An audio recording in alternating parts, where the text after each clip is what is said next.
What's going on, great people in the world? It is your guy, Nicholas Wilcox here, your host, alongside my guy, Johnny Main. And guess what, people? Guess what? It is Sunday. It is time to enjoy some football, America's favorite sport. But more importantly, it is week 3 of the Fantasy Football Show. We got your picks, bets, props. We got your starts and sits. We cannot get as far as this show. Can't get more excited about it. We're going to right into it. We appreciate everyone that's going to be coming into the show as well. Y'all got questions. Y'all need answers for start sits. You got some suggestions for some props in general for us. We love to brainstorm and plug in. We got y'all for, again, picks, bets, props, start sits, along with DFS as well, strategically. But we're not going to waste any more time. Johnny, say what's up to the people. What are you excited about today? What it do? Yeah, man. Y'all know what I'm excited about, man. Y'all see it. 2-0. 2-0 Steelers, 2-0 Vols, baby. I'm ready to go, man. Week 3. Gotta plug in the Vols. Gotta plug in the Vols, baby. Always 37185. Y'all know what it is. Nah, man, just pumped. I think this is definitely a big week for a lot of teams. Big week for us as well. So I'm excited for week 3, man. Oh, yeah. It's going to be a great week for sure. We just hope there's not as many injuries as last week. Not as many injuries as many as last week, because it was crazy last week. We had so much when it comes to DFS, when it comes to our actual season-long stuff. We had a lot of shaking and moving going on this past week, for sure. But, excuse me, we're going to go right into the games. We're going to start o'clock with the 1 o'clock slates, then the 4 o'clock, the Sunday night football game. Then we'll have a double header for the Monday night football matchups. So, no further time wasted. We got the Denver Broncos visiting the Tampa Bay Buccaneers. Current line right now is over 41 points, over under 1 o'clock game. There's a couple of things that we can definitely take in mind here when it comes to the line. I think, honestly, for me, when I look at this game in general, I think the Buccaneers coming back home after a stellar win against Detroit on the road, I think the line is a little under, I think. I think Bucs should easily be favored by 7.5, maybe 8. Johnny, what are your first initial thoughts when it comes to all things considered for this game? First thing I think about, man, is kind of to your point. I think the line should be a little bit higher for sure. Broncos have been struggling to put points on the board all season long. Looks like the Tampa Bay Buccaneers are the real deal here. So I'm with you. I think this line should be a little bit higher. This is a game I'm definitely cool with jumping on the 6.5 with Tampa. I just don't think Denver can keep up for a variety of reasons. Baker Mayfield already is playing some really good football early on in the year. One of the things I think to keep an eye out on for this game, just doing a little bit of research for this game, is just Tampa Bay against the run. So I'm going to be interested to see how that kind of shakes out today. And I don't know if it's just simply because teams haven't had to run the football on them a lot just because of game script and them being up in certain scenarios and situation. But I'm all in on the Bucs on this one right here. And, Chris Godwin obviously is playing really good football out of the slot. A little bit curious to see what's going to happen with the running back situation this week. So keep an eye on that right there. If you got Bucky Irvin or you have the opportunity to go pick him up before kickoff, if you have an extra spot, definitely would suggest that. But I'm taking the Bucs straight up, and I'm taking the Bucs to win this one by 7 or more. Yeah, I mean, it's pretty straightforward. When we look at this Bucs team in general, just they're playing with hot grease right now. They really overall is they're really cooking. I think defensively, they could, again, Raheem Morris. Wow, he's Atlanta now. Todd Bowles going to bring the blitz here. Against a rookie quarterback going on the road. Time difference as well. But Mountain Time to overall East Coast. And again, it's just this Denver offense has. When you look at the tape, you got. It's just a Russian roulette of receivers, literally. When we're looking at guys that we should be, having a little bit more flavor to this team, is not producing. Josh Reynolds, no faults to him, but he's their lead receiver. It seems like. when it comes to just like getting production. Cortland Sutton's not getting the ball enough. And then Javonte Williams, they're not checking down to him enough. Nor Jaleel McLaughlin either. So I don't know what's going on. Sean Payton overall is just like, I don't know. Then he's asking about Mike Evans. So how do I feel? Yes, Patrick Surtain this week. I don't know. I mean, look, if you got Mike Evans, you got him in your season long. You're starting him. DFS wise, we're talking about that. Definitely a contrarian play because, again, people are going to be scared about the Surtain play. Potential blowout situation here. Mike Evans, 7,200 on DraftKings. It's just not a spot I really want to go to. It's GPP only. Or if you're on like a 20-man, like one-person winner takes all thing, like format, then that's the formats I would probably want to rock with Mike Evans on. Obviously, he's a dog. He'll produce. But again, Surtain is just a tough matchup on paper. And Mike Evans could easily burn him. But it's also like season long, you're starting him absolutely because you know, who else you're going to really start over him. But it's DFS-wise, 7,200 on DraftKings. For me, it's probably a no. Unless you're really trying to get different with your lineups, trying to get some leverage play. What do you think, Johnny?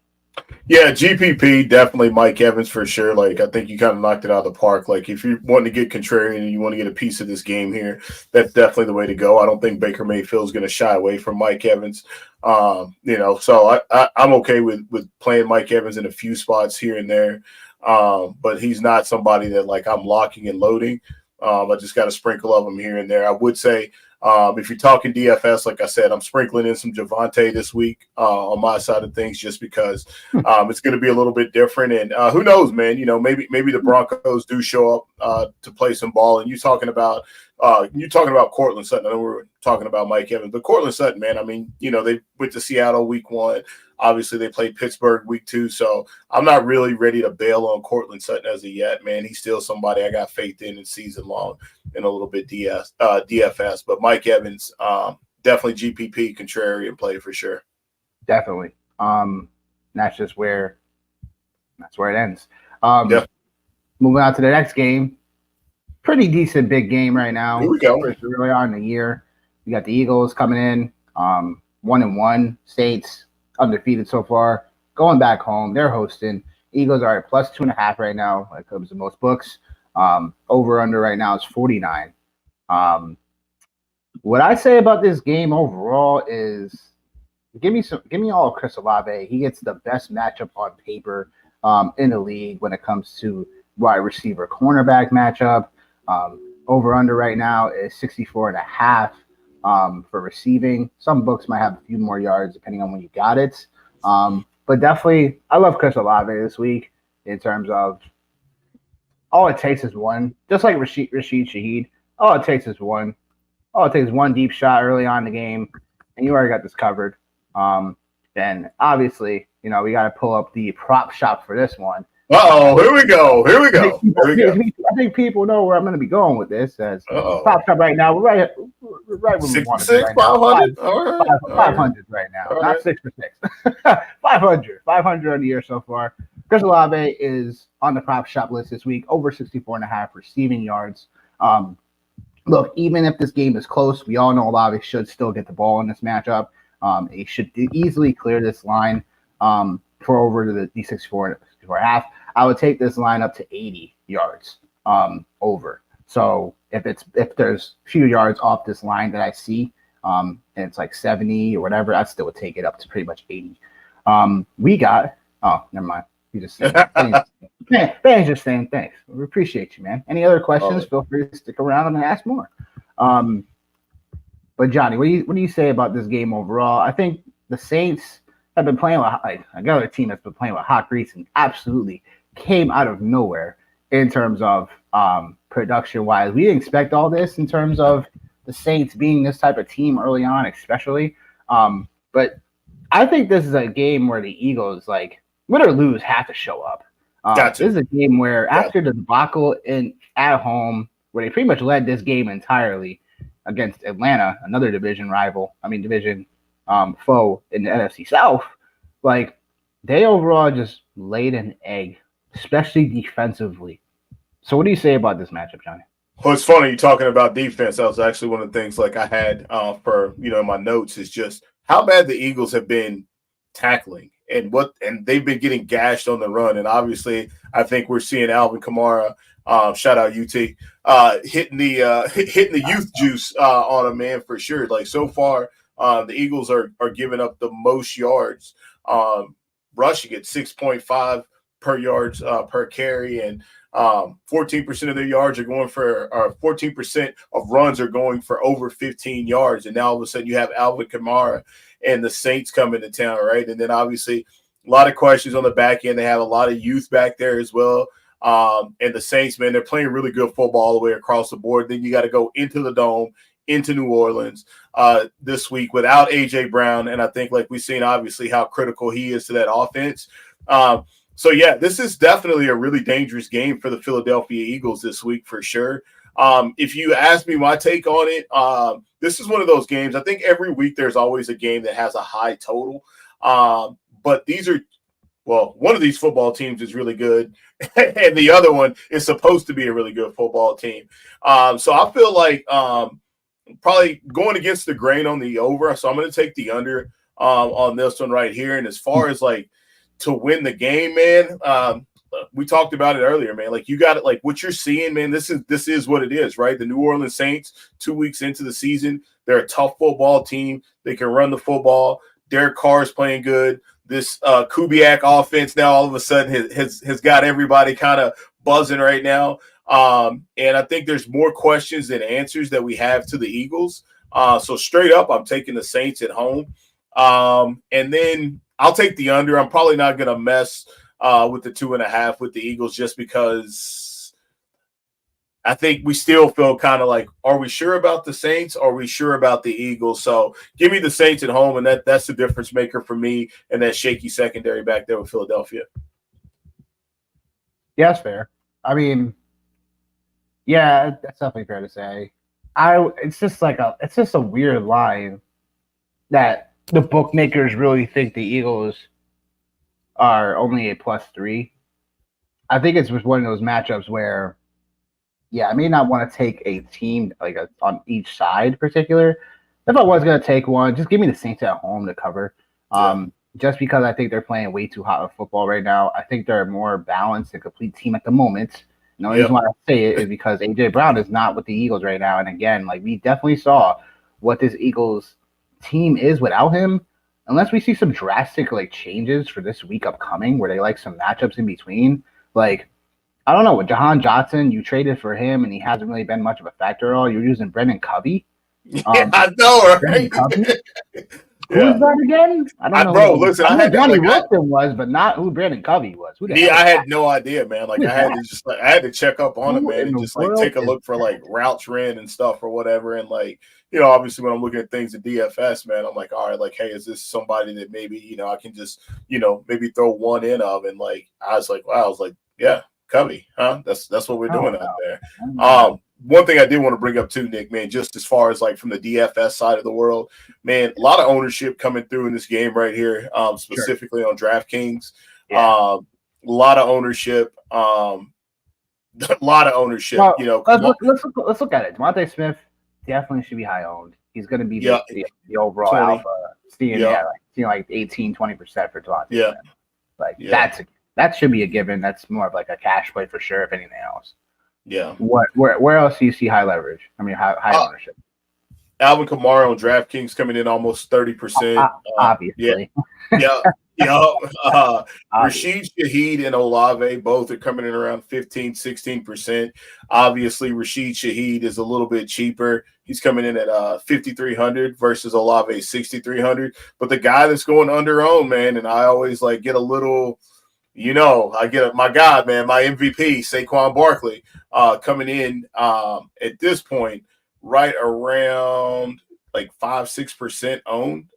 So on DraftKings, so I think about 6%. So that's a good way, man, for you to get a little bit different up top. Obviously with all that heavy ownership with Kamara, and I think we know they're going to have to lean on Saquon in this game for sure. So if you want to get different, man, there's a really good chance. Obviously, I'll talk about the tight ends as well. Jawan Johnson, that's he's got a really good price if you want to punt on the position.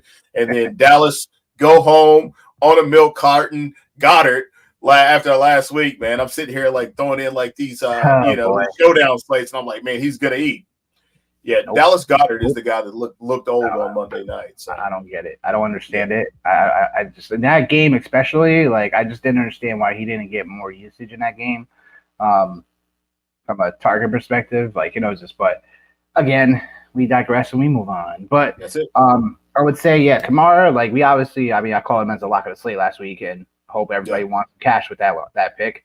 I took his receptions, and that bumped out. So that kind of stuck.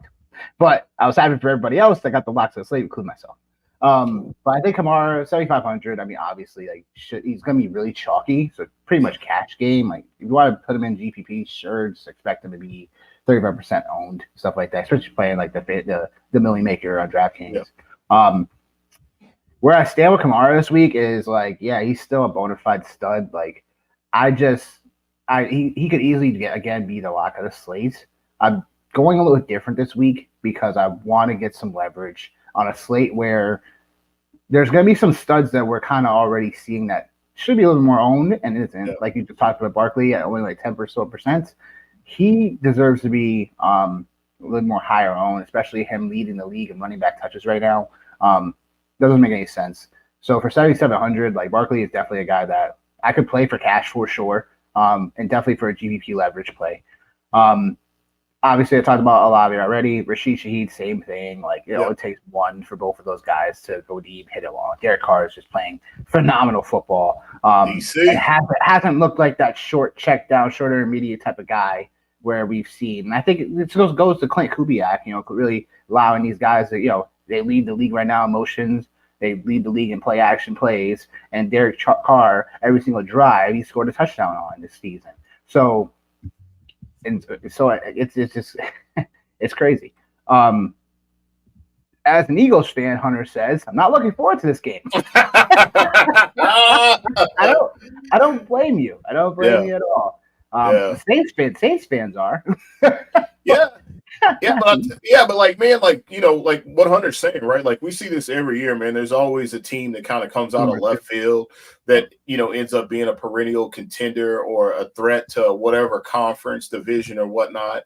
And Hunter, man, listen, if I were you, I'd be a little bit nervous too, because if the Saints put out the same product they've been putting out the last 2 weeks, man, gonna be a lot of slow singing and flower bringing over there in Philadelphia today. Yeah. Yeah, we're definitely moving on to the next one where we have a crap game alert. Crap alert.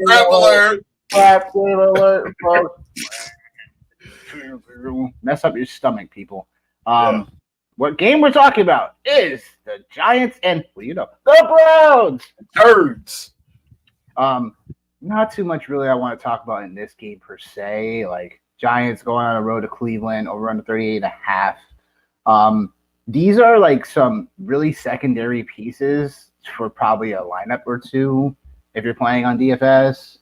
Like I'm looking right now, and I think the first person that comes to mind in this game when it comes to if you're looking for like a Metcalf-ish type of bounce back from last week where Metcalf was only 5,900 and you scorched it's Amari Cooper. You know what I'm saying? I think like if Watson could somehow, so far, it's 2 weeks into the season. I said getting from Watson, I'm like, be careful about taking him. I took him in some best balls because it was like I was like kind of looking for a second QB later on or whatever. But I just didn't really believe in Watson being the guy that really could transform his soul stuff around. And I'm not taking a victory lap yet. It's only been 2 games, but look, like Watson has not looked well at all from a passer rating perspective, from a in-pocket presence. Like he just hasn't looked it. So, I mean, for me, if I was playing this game in particular, like I do like Jerry Jeudy 5,200. It's a little bit on DraftKings. Like he's someone that's just like, again, like he's probably going to get funneled with targets. If it's not Amari Cooper breaking the slate, it's going to be potentially him. In terms of her production issues. So, but it's like, again, a guy that could give you like 2.5 from his price tag, maybe 3 potentially. But what do you say about this game so far when it comes to just like anything betting wise, pick 'em wise, like all that? What do you say? For me, I look at these two teams from a DFS perspective, and I'm thinking kind of along the same lines as you. Singletary, maybe. secondary pieces. Obviously, you have Malik Neighbors. Obviously, you have to always give him consideration. When I see a game like this, I'm immediately thinking defense is what I'm thinking. Team defenses from a DFS side of things for sure. You have two quarterbacks who have been prone to turn the football over on both sides, right? So I think like that's it. I think the Browns will probably be a relatively popular survivor pick for teams. Obviously, if you look at the team, some things to keep in mind, right? Jerome Ford, Donta Foreman, what's going on in the backfield there? I think Donta Foreman actually outsnapped him last week, so that's something to keep an eye on. And then, like for me, man, like I've been talking about Amari Cooper. We talked about it in one of our earlier shows. Wasn't buying, still not buying. I like Amari Cooper, the player. I just don't know how he's going to get the football. That's my biggest concern to what it is that you talked about with Deshaun. He's just looked like a shell of himself, man, for sure. And then Devin Singletary, man, I know you were kind of crapping on me in our season longs for taking him. Still am. I understand it. It's just but like he's looked okay. Like he's looked okay. And like here's the other part of this. He still has a pulse and he's suiting up every week. So like there's a win on that. Yeah, there's a win on that. He's still a starting running back in the league. He's still a starting running back, right? So obviously some cheaper tight end plays, obviously here like in this game, but not a lot that I'm in love with. Like I said, if anything, more or less the defenses and give me a few shares of Malik Neighbors and I'm riding out. Yeah, okay. Yeah, I got you. I mean, yeah, like I mean, if you have Malik Neighbors, you're pretty much starting him because he should be getting a lot pepper with targets, going to get a lot of usage, potentially in the slot for sure.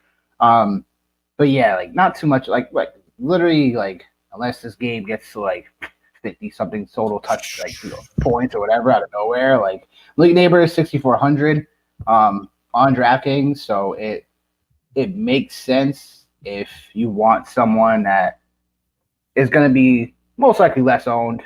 I'm not sure if you got ownership percentage on him at the moment. But it should be probably Neighbors? It's probably I got him 15%. Really? Yep. I mean, I probably get why, honestly. Yeah, it's understandable why, but it's also like, again, it's only so much. Like we could probably, it's just there's other plays in like that we probably like in that range. But I can understand why people got that. But 15%, this will be 50% for a GPP, especially. Yeah. Maybe we'll definitely shy away, especially in a matchup like this. Anything more before we move on? Got nothing else, bro. Cool. All right. Texans, Vikings. Texans going to Minnesota, playing the Dome. Texans only a -1.5, basically almost a pick 'em. Minnesota over under 46.5 for the game total. What's sticking out for you, Johnny? For me, man, like I've been saying it all year long. I'm a huge fan of the Houston Texans, man, as far as from a football perspective. And for me, like, there's a lot of really good things. Obviously, there's a revenge narrative here for Steph Diggs going back to Minnesota, and then also as well, you have Cam Akers. Cam Akers obviously is probably going to be the chalk of the slate. Not even probably going to be the chalk of the slate for sure with the Texans. He's obviously in a really good situation with this offense. So there's that. And then I think like this is a big game for Sam Darnold, man. Like this is a really huge game for him because the Texans are like one of the darlings of the NFL. Like we know that they're going to come out and they're going to play. They're on the road. They're in the Dome again. And then like some other things, man, just to keep an eye out on, right, is Justin Jefferson. He's playing this week, right? Probably coming in. He's coming in at low ownership this week for sure. And then Jalen Naylor. We talked about him, I think, on Tuesday a little bit. And him up. Yeah, man. I went and picked him up, man, on waivers. I'll talk it how I walk it. Went and picked him up, man. I'm playing him a little bit this week in DFS as well. And like I said, man, KOC, man, the king of Chuck. Kevin O'Connell, you know what's going down, man. He's gonna throw it, man. He's gonna throw it. You know what I mean?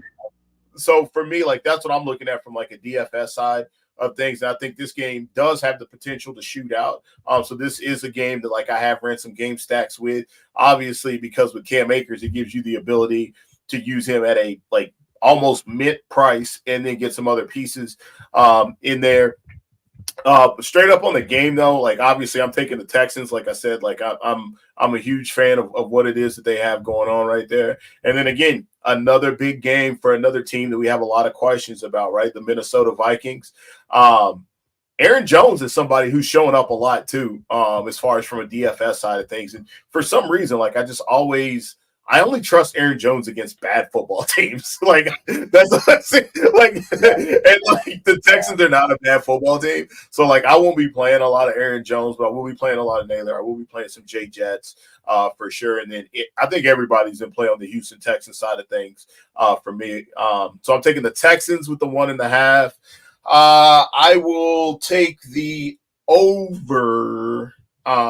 Hesitation.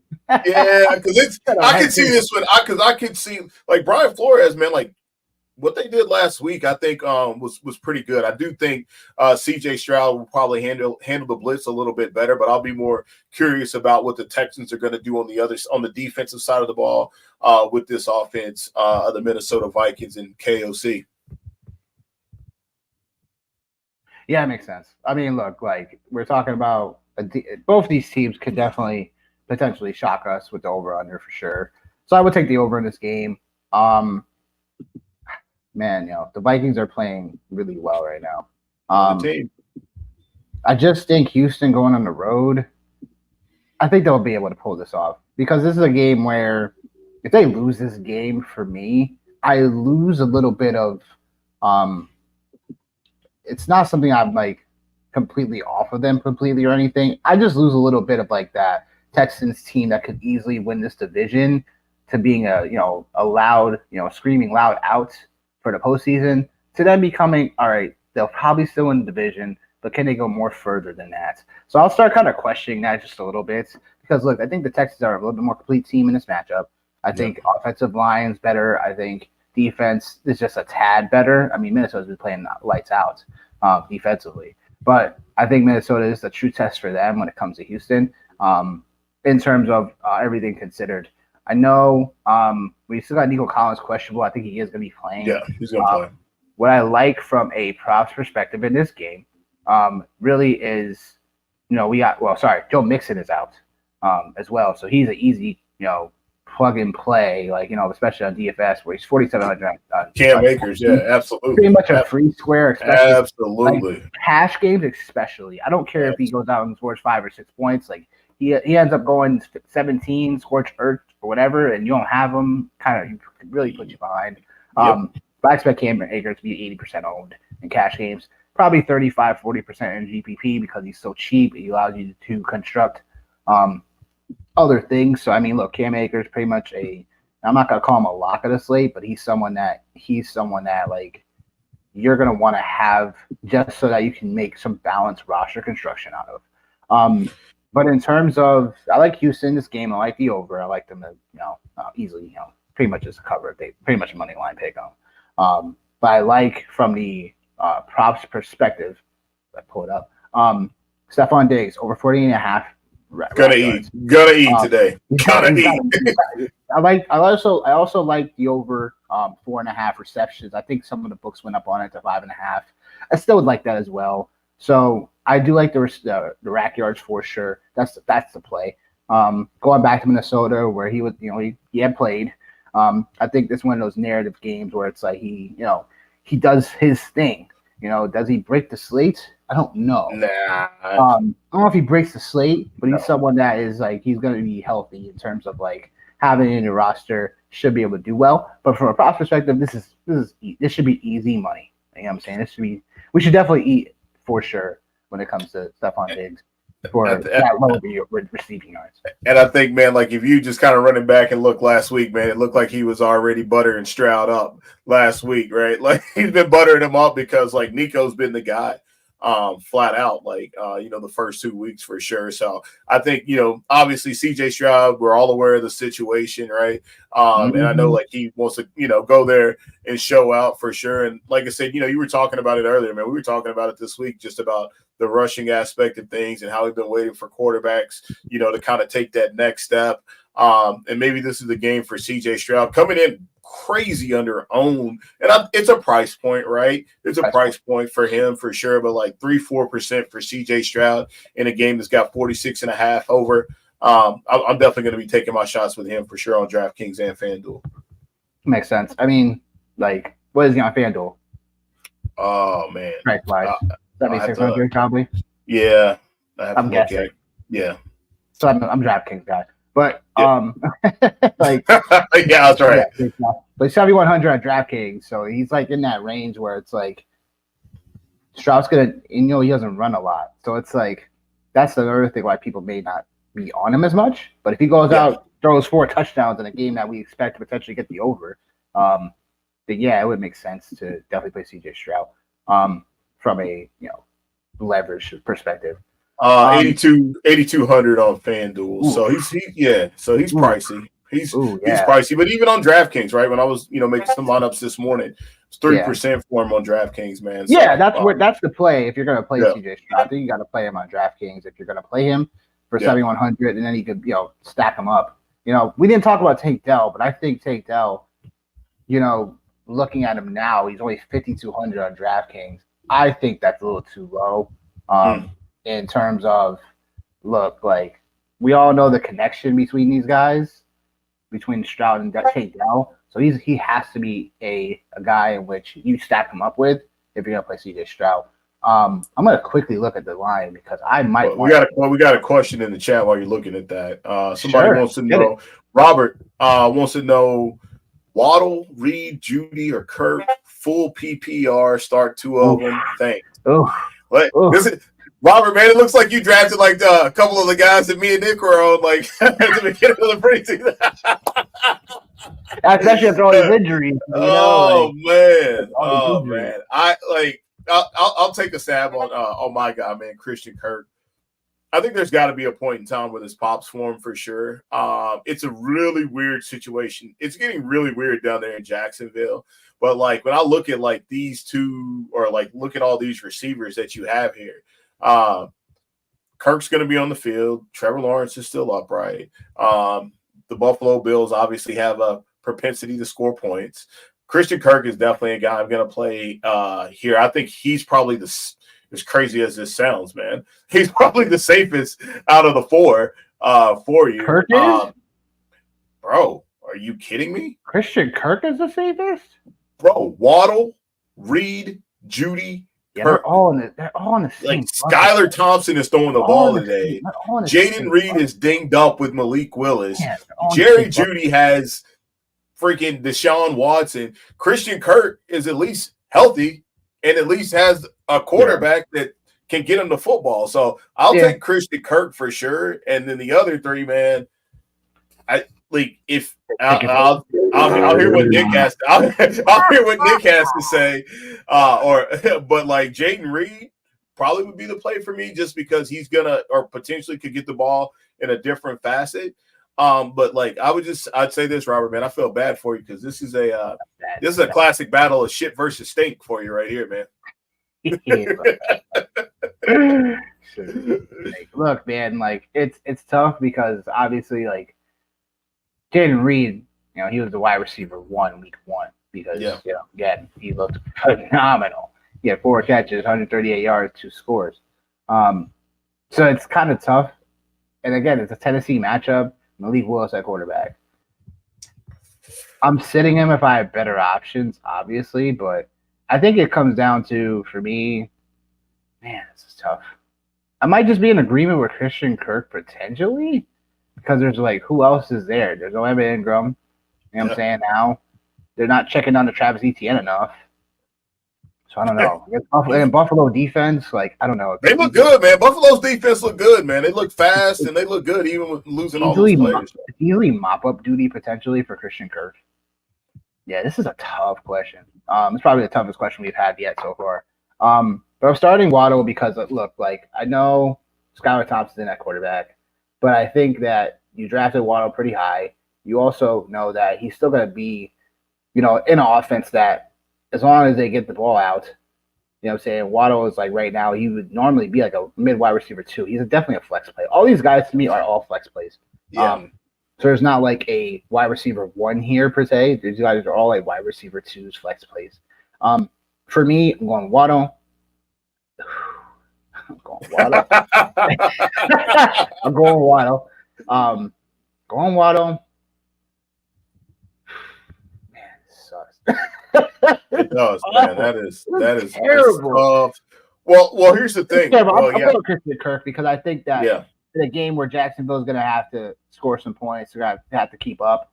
I think that game, I guess we got to check the weather for that game as well because I think there's because they're in Buffalo. I think there's going to be some rain potentially. So if that is the case, then yeah, man, that's oof. Man, this sucks. 6% rain forecast for Monday. There's probably one of those light showers. But again, like, this is awful, honestly. Thanks, Robert, for ruining our day. Yeah, man. No, I'm just looking up some advanced stuff, man. I mean, golly. I'm going to go Waddle and Judy. I'm just going to go Waddle. Okay. All right. I can see that, man. I think Judy's going to get some volume here. Okay. All right. And potentially a touchdown. So I think he has some solid rapport with Watson, in which, he has a little bit more better rapport right now than Cooper, and potentially. That could easily change. But I like Waddle and Judy here. If I had to put a gun in my head, it'd be different if Love was playing because Reed would be a rock solid. Yeah, absolutely. And Jacksonville looks so awful offensively. I get why you would say Kirk. Everybody gets up for Monday night, though, bro. Everybody get these guys. Do they though? Not from an over/under perspective. Do they? Kirk Cousins, bro. No, Kirk from an over/under perspective. You like that? You like that? No, I don't like that. Yeah. But yeah, Waddle and Judy for me, and we'll call it a day. I'll go Waddle and Kirk, man. You can have it. I feel bad for Robert. I hope you make some trades, man. If you got any other questions, though, definitely reach out to us. Yeah, but going on to the next game, your Chargers? No kidding. Chargers taking on your Pittsburgh Steelers. Over/under is gross. It's like an Iowa football. It's like an Iowa football over/under matchup right now. Yeah. Chargers coming as a 2-point underdog going into Pittsburgh. The over/under 34.5. Johnny, what do you say about your boys this week? Hey, my co-host George. What up, my guy? What up, George? It is a fine Sunday because you already know the Jets took care of business Thursday night. You know what I'm saying? We rocked the Patriots' asses. Like, we fed up with some baby oil. Not baby oil. Maybe some baby powder instead. But, man, boy. Oh, man. Oh, boy. But I had to show some love to George. Me and George, Jets fans together. But we host the TVQ Sports Show Wednesdays, 8 p.m. Eastern on YouTube. But yeah, going into the overall Chargers Steelers game. And George, we got any questions? We will get to them as well. What do you say about your boys in this matchup? Both of these teams 2-0 coming in. Harbaugh versus Tomlin. What do you say about this game overall?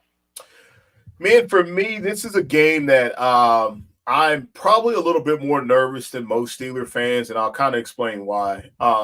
Should be. I think Harbaugh, obviously just leaving the college ranks, going out to play against a guy like Justin Fields, who obviously a lot of RPO stuff, and just the scheme for the Steelers, right? Like Harbaugh is just coming off of preparing for guys like that. So it makes me a little bit uncomfortable, his familiarity with players like this. Yeah, you're like, yup. It makes me a little bit uncomfortable with that.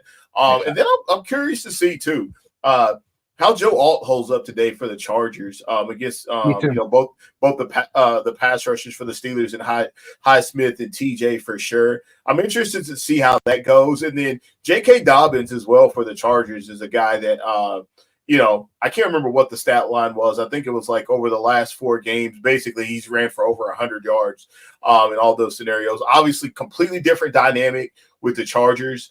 in that offense. And then Justin Herbert is coming into this game a little bit gimpy as well. So I'm curious to see how it goes. Obviously, I like the Steelers at home today in the home opener for sure. And then, but they also have some issues up front as well. As Broderick Jones is going to be getting the start today.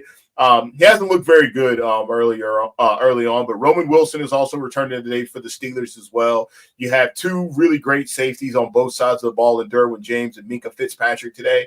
So I will definitely want to see how that shakes out for sure. But give me the Steelers, and I'm gonna go. I'm going to take the over in this game. I think the Steelers are really close. Actually, I think they're really close to being able to – this is mind-blowing – to be able to score more than 20 points in a game.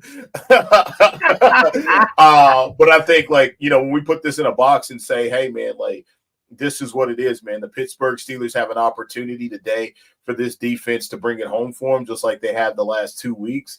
And hopefully this is the week that George Pickens blows up, man. He's had a couple plays get called back and things like that. So give me the Steelers straight up and give me the over at Heinz today, man. Or at Cure Stadium. Okay. Yeah. Okay. All right. I'm going to agree with you. I got you boys. I'm going to take the spread. I'm going to take the over. I think Fields has been doing everything he can and not turn the ball over, and keeping Steelers in manageable situations on third down. There's a lot to love about, just Fields right now, and I'm just happy he's getting an opportunity. Unfortunately, it's come at Russell Wilson's expense, because I thought that at least, he would have a little bit more, he'd be back by now. But again, I don't know what's going on here, but Justin Fields doing enough just to keep the job, but I would say I still want some more explosiveness from Fields, and hopefully we get that in this matchup where again, I think the Steelers had some Atlanta matchup was it was a little bit of a back and forth, but the Steelers were able to kind of just hold Atlanta down. Last week against Denver was come on, I think in those matchups for me, I'm expecting this, Fields to kind of, really take charge and really be a lot more explosive. So in this matchup against the Chargers, it is going to be a little bit more of a hold still. This could be easily a rock fight, I like to call it. It could be. I think it's just enough for NFL teams right now to get the over. I think if Herbert is not even if we get word he's not even 100%, because that again the Achilles plantar fasciitis stuff is always a problem. When it comes to your movement in general, even for a quarterback, you're still taking 3-step, 5-step drop back, stuff like that. Especially in an offense that, is going to run the ball a lot more. But I do like the Steelers in this matchup. I think they're going to be able to take care of business. There was a guy on our TBQ sports show, David, who was saying the Steelers were going to win 12 games this year.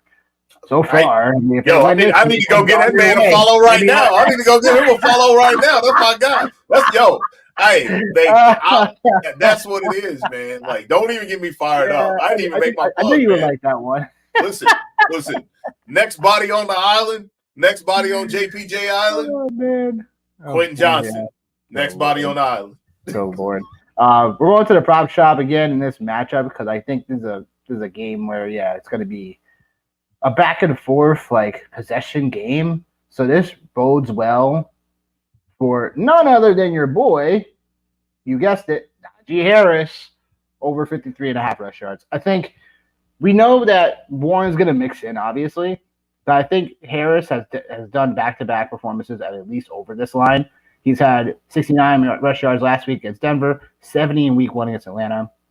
And I know the Chargers are a pretty decent unit defensively, but I'm not exactly sold in their run defense. I think they're a better pass defense, if anything else. Like the 53.5 rush yards over. Definitely book it on the prop shop. What we got here. So off topic, George says, of course, because we're always off topic on our shows. Right? He must know you pretty good then, man. How much trust are we putting in Higgins coming off his injury against the awful Washington defense? Look, with Higgins, against Washington, we all know that matchup's going to be great on paper for receivers. Almost said the red and other word. Commanders. Watch the football team. I know. But for the Commanders, like they dead last when it comes to passing yards allowed. Passing other way. They're number one in passing yards allowed. Their secondary is putrid. I'm not trusting Higgins. The only way I would right now, coming off the injury, is that if you're really desperate for a flex, if you're in a league that was just you're just ravaged by injury, you're just going to play Higgins because again he should get some snaps. I'm not expecting to get his full workload. I think Cincinnati being favored by 7.5. We'll get more into that game later, but it's also like I'm not trusting Higgins right now when it comes to that. He could easily prove us wrong, but I think Cincinnati could easily have that game in hand, and then all of a sudden, like Higgins is right in the second half, like pretty much almost non-existent. Where they go into, especially if he's active, maybe they go Yoshavash a little bit more second half over him, so it's still a situation to watch. I would let it play out unless you are really desperate to play someone in the flex. Higgins to me definitely on the wide receiver low end 3, dare I say wide receiver 4 flex play. I think, man, like I got two things. Number one, bring back preseason football. That's starters because this isn't even his. Yeah, this isn't even his preseason, man. And really, when I say bring back preseason, it's really for us as DFS managers and fantasy managers and DFS players because if they're gonna get hurt, I think this is probably some of these coaches and the NFL getting back at us fantasy gambling addicts right here. But I'm with you, bro. I don't necessarily trust T. Higgins. We've been in this boat before with him where he's active and then he plays a few snaps and then he's not active any longer. So I'm with Nick on that one, man. I'm taking a hard pass on T. This week. Yeah, that's just where it is. Great question, George. Feel free to ask any more you need. Going into the next one, we got I wouldn't say it's a crap game, it's just an interesting game to watch. Green Bay, Tennessee. Green Bay go on the road to Tennessee, over under 37. Malik Willis is a revenge game as it'll start for Green Bay going back to Tennessee where they traded him to Green Bay. Initial thoughts is for me that dare I say that Malik Willis looked good. 12 of 14 last week against an Indianapolis team that just could not get it going on either side of the football. Now they go on the road going back to Tennessee, going back to Tennessee. He said all the right things politically, I'm saying in his interviews that he was I'm looking forward to going back and stuff like that, respecting them and stuff like that. But you all know deep down inside when athletes say that, they're ready to rip their former team apart. So what I got for the prop shop, again, here we go.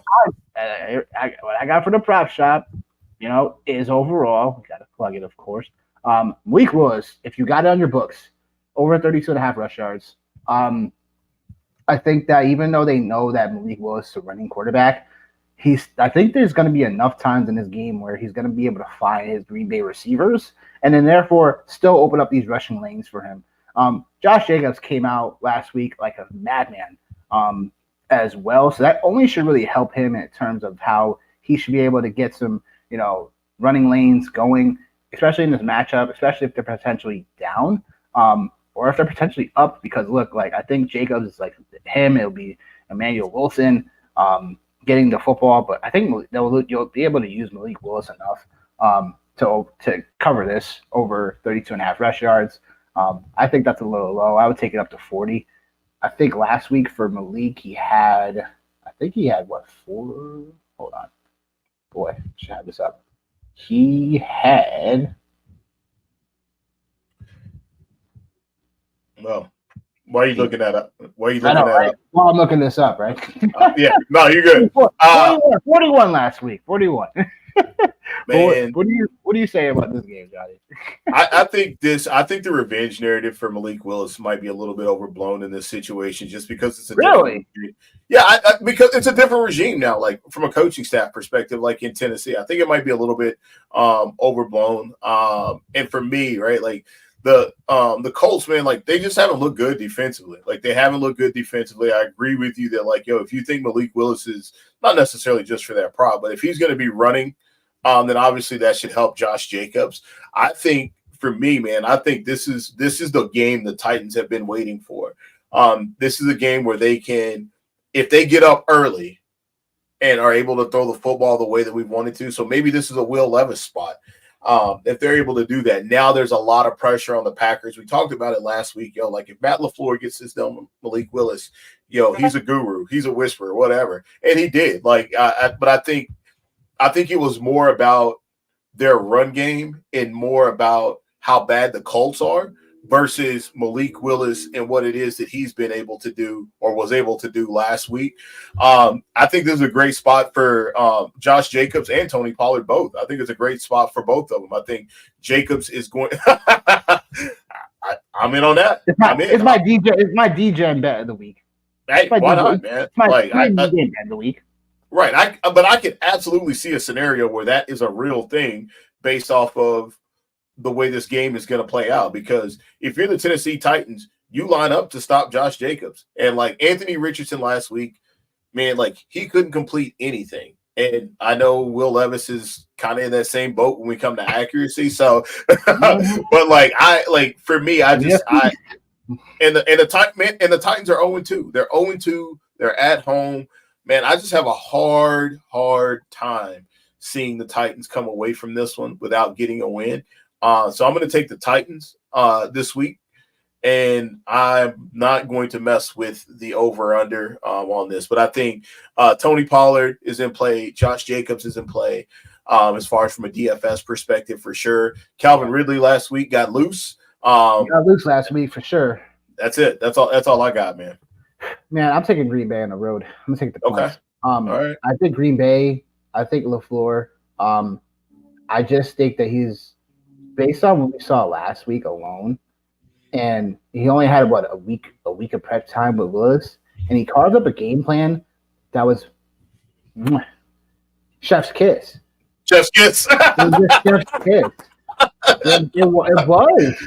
Yeah, no. Purely Josh Jacobs got going early in that game, and all Malik Willis had to do was make sure he was a decent game manager. And again, what we saw from Malik Willis before was that he barely could do that beforehand. The last time we saw him on the field before this past game. I'm not saying he's going to be like a complete superstar or whatever.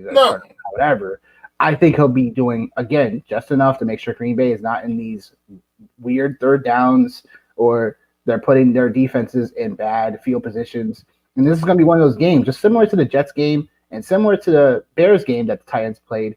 These are both games where there'll be more field position based than anything before. And I think Green Bay is going to be able to scheme up enough to get at Will Levis. And I think that's where, again, I take the rushing prop because he's had over 36 rush yards or more in both games that he's played so far this year. And it's only because he's been able to, escape out the pocket, been able to maneuver, and been able to, make something happen.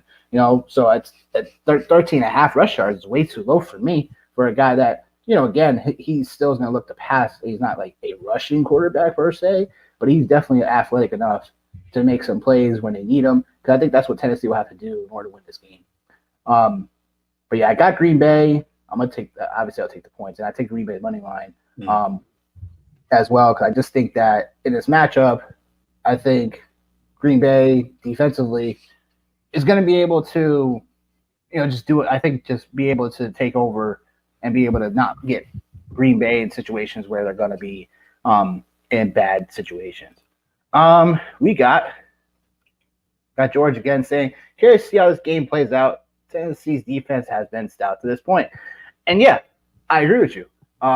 Nothing short of stout for sure.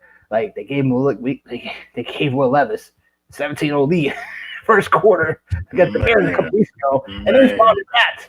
So, again, that's where I think the Tennessee defense is we're not exactly questioning that, I think it's more again like will Levis be able to proven himself worthy enough to get them over a team in Green Bay, which again we think Green Bay is one of those teams that already is a team that we should be watching out for the NFC, and obviously Jordan Love right now. But I think what we saw last week alone, I think LaFleur can master a game plan up just to make sure his guys are in position to win these weird games where again over under 37.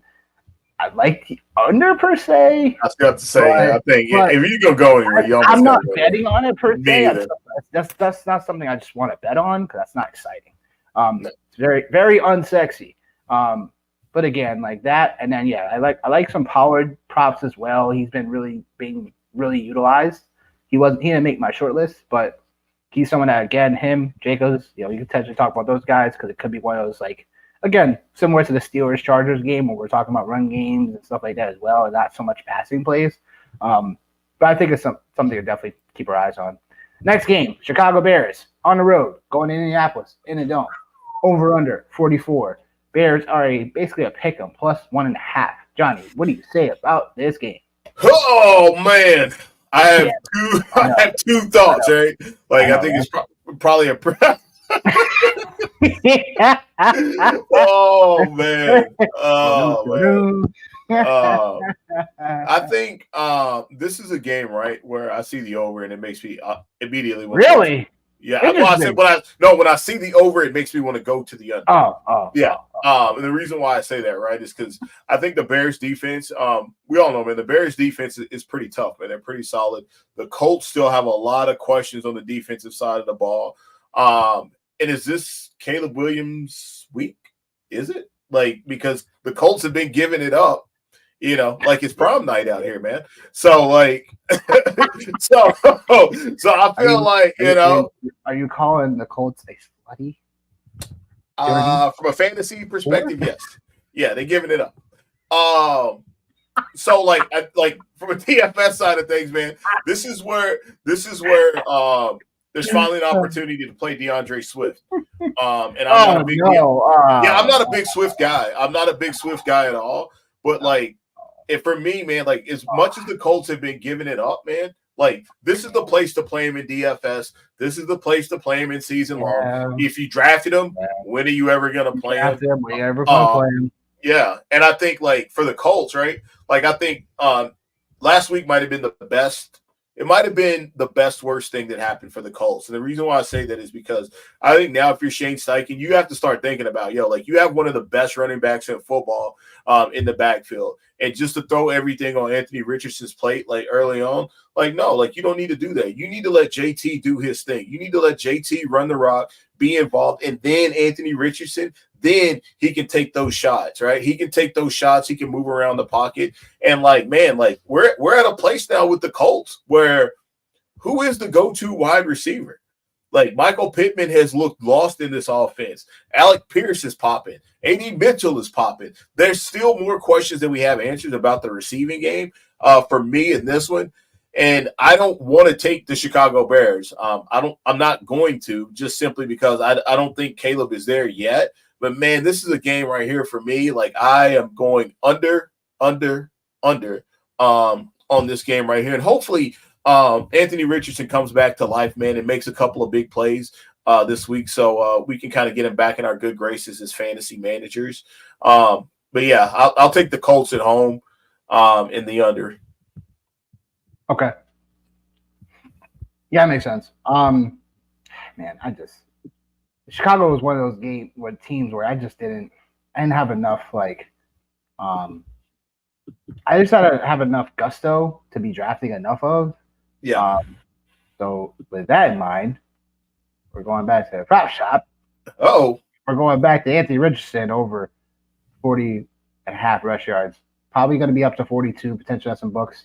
But look, I think we had some backlog last week against Green Bay, where again Anthony Richardson finished a few yards under this around this line last week, and I was gutted because I'm really. It was the fourth quarter. Makes Anthony Richardson makes a 20-something yard rush, like the last drive of the game. I'm ugh. Like, Yeah, and if really? it wasn't for that, dude, and if it wasn't for that, he wouldn't even have came close, It would bro. have been close. So It would have been close. I'm just going back to the well. I think that there's going to be a broken player too in this game where I think Anthony Richardson is going to show us that, again, he's going to be a guy that we need to, be boasting about on our rosters and feeling proud to still have him and start him every week. So it's more of a statement game for him, if anything else, at home. Where again, this team, I'm trying to figure out where the Colts are, right? Because they need this win more than Chicago. In terms of their overall aspirations, because look, a lot of people are saying that Shane Steichen is, and they play at a fast tempo, and Anthony Richardson bombing downfield and stuff like that. So again, I think the Colts defense are going to have to play, better over the last, they, like you said, it's been giving up the last couple of weeks. I'm not going to that trap. I think the Colts are going to take care of business, like you said, but it's also going to be a statement game where they win this game by 10 points. I think that Caleb Williams going on the road in a dome environment, I think that they'll have to look to keep pace offensively, and I'm not sure if they will. Keelan Allen now out again for the second straight week. DJ Moore, that chemistry hasn't been like so solidified just yet, versus with Fields and Moore last year. So there's still, DJ Moore is still starting him. I'm just not sure what ceiling Caleb has at the moment. I know we all know, we all know he's going to be a great quarterback at some point down the road for sure. I'm not saying that. I'm saying more right now. We're talking about game 3 of the season, playing against an NFL defense where, again, like Houston, like if the Indianapolis Colts can find any type of rush from their front seven, this is going to be a long game again for Caleb Williams. But I think it's enough to where like Caleb Williams can still make some bigger plays. I still like the Colts, obviously. The over 44 is definitely tricky. I would just stay away from that and just bet Anthony Richardson rush yards and play it safe. Obviously, Taylor's out there, I'm sure. He's 7,300 on DraftKings. What is your stake on that? Because I think that might be a leverage play for sure. I don't think enough people are playing Taylor. I know we need to respect the Chicago Bears. But they were giving him some decent rush plays against Joe Mixon and Houston this past Sunday night.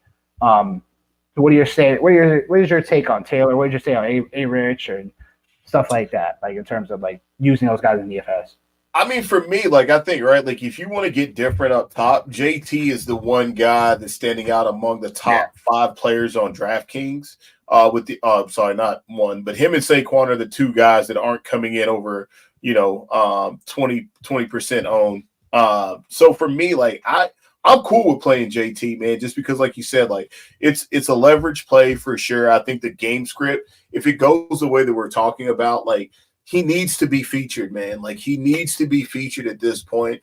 Like we all know, man. I think sometimes, obviously, man, we're here talking about this. Like we're not NFL coaches, but like you have to give these guys the opportunity, man. Like you can't just throw them out there and expect for them just to go ham and give them the full workload. Like you paid JT, you paid this man. Like let him run the football, let him set them up for play action, take the shots when they're there, get Michael Pittman involved. Like that's the play, man. That is absolutely the play. So like, and I think one of the other things too, man, like I think there was a quote that came out last week from Steichen where they were asking about JT and they said, well, we were passing the ball, man. Like, bro, what are we doing? Like, what are we doing? What are we doing? Like, what are we doing? Like, help me understand. So, like, I think it's one of those situations where this is an opportunity where you can get, a guy who could potentially end up being one of the top 5, top 6 backs for the entire year. This is an opportunity to get him on a DFS slate where he's going to be under 10% owned. Absolutely, I'll take those chances all day long and twice on Sunday. So, like I said, I'm playing Swift, I'm playing JT, and I'm probably playing a few shares of Anthony Richardson here or there, just because we all know what he brings to the table from the upside piece. And I think he's coming in at like 3 or 4% owned, man, on DraftKings as well. So again, another opportunity to get a leverage play in a game that, like, just calling it what it is, man. Like, we have no idea how it's going to shake out between these 2 guys. Now, 2 years from now, this over-under is probably going to be like freaking 60, 65 probably once these guys figure it out. But like right now, man, you're basically talking about 2 rookie quarterbacks going out there and playing today. Makes sense. I think Anthony Richardson is a leverage play at 6,700 because again, like I think people are going to be shying away, like you talked about with Taylor, especially. Both of these guys that are going to be shying away, these are GPPs for sure because Anthony Richardson, if he has anything to say via the pass today, like against a Chicago Bears defense, that again everyone's going to be staying away from. I think there's an opportunity to use like a GPP leverage play. Both of these guys could potentially just be the offense today, and then there you have it as far as like potentially slate breaking guys like it potentially both of them or just one of them. But I think that's somewhere I definitely would lie. They make my GPP pool for sure. Because Taylor's one of those guys that, once he gets going, potentially a 2 touchdown, potentially 3 touchdown type of guy. And we're getting him at the leverage of an H. He's right in between the salary of H-Chan and Kamara today at DraftKings. So it's like, makes it more interesting than anything else why he should be a little bit more high owned. But I can understand why he isn't. But that's a pure leverage play for sure. Panthers going on the road to Vegas, take on the Raiders. Over-under is 40. Panthers are a 5.5 underdog going to Vegas. First game of the 4 o'clock slate. Johnny, what are your initial thoughts about these teams in this matchup? This is a tricky one, and I say it's only a tricky one, not from like a straight up perspective, but like when you start to get into DFS and that kind of angle of it, just simply because Carolina's been so bad early on. But like, how many times have we seen when a quarterback change happens, especially with a guy who's a veteran, knows how to do the job, kind of can rally the troops, make these guys feel like they believe out there on the field? How many times have we seen that happen? We've seen it happen numerous times, right? I think if you're just looking at this like with a naked eye, right, like the Carolina Panthers have been one of the worst teams in the NFL against the run. They're top 10 in a bad way, literally, in any advanced analytic that you want to bring to the table for the Panthers. They are in the top 10 in everyone. Missed tackles, runs for 15 plus yards per game. Yeah, like touchdowns, first downs given up, like anything you want to think of, they are that bad. So I think from a DFS perspective, right, like you can obviously play Zamir White. You can, if you really want to get deep in the bag, you can play Alexander Madison. But like the Raiders, all of a sudden, man, like we were talking about it a little bit off air, like, man, like now you have essentially the number 1 tight end. You have a guy who I felt like all draft season long was being undervalued in Devontae Adams just because of his age number. Jacoby Myers is still a player, like for sure. They don't throw the football enough, and they're not gonna have to throw. No, Jacoby Myers got game, bro. I'm not saying, but I'm just saying he's still a player, but it's more like where's like So I just for me, obviously, I'm taking the Raiders here. The Raiders showed up big last week against the Baltimore Ravens on the road. Antonio Pierce, man, what an incredible leader of men, for sure. But I'm curious to see what happens on the offensive side of the ball with the Panthers, just like everyone else. Like, are they finally going to be able to get Deontay involved? It obviously looked like the Steelers, got away with one so far to this point. Chuba Hubbard, is it time? Jonathan Brooks.